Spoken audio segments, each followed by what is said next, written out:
বহরমপুরে আইন অমান্য আন্দোলনে গ্রেপ্তার হয়েছিলেন 15 জন সিপিএম নেতাকর্মী। এবার তাদের হয়ে সুবিচার চাইতে পথে ডিওয়াইএফআই রাজ্য সম্পাদক মীনাক্ষী মুখোপাধ্যায়।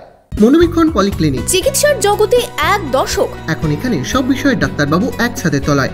ফোন করুন 7477799515 এই নম্বরে।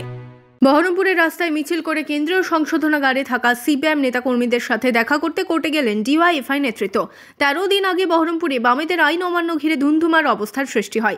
সেদিন বেনজিরভাবে বাম কর্মীদের গ্রেফতার করে পুলিশ, দেওয়া হয় জামিন অযোগ্য ধারায় মামলাও। আজ সোমবার বহরমপুরে কেন্দ্রীয় সংশোধনাগারে দলীয় কর্মীদের সাথে দেখা করতে আসেন ডিওয়াইএফআই রাজ্য সম্পাদক মীনাক্ষী মুখার্জি ও সভাপতি ধ্রুবজ্যোতি সাহা। এদিন দুপুরে সিপিএম জেলা কার্যালয় থেকে কর্মী সমর্থকদের নিয়ে মিছিল করে সংশোধনাগারের জন্য রওনা দেন ডিওয়াইএফআই নেতৃত্ব।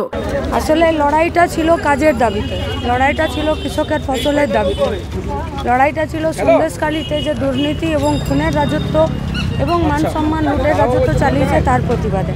তাই প্রতিবাদ যাতে মানুষ না জানতে পারে, কথা যাতে মানুষের কাছে না পৌঁছায়, তার জন্য মিথ্যা মামলা দিয়ে জেলে ভরে রেখেছে পুলিশ। পথে বহরমপুর রবীন্দ্র সদনে বিশ্রাম নেন মীনাক্ষী, ধ্রুবরা।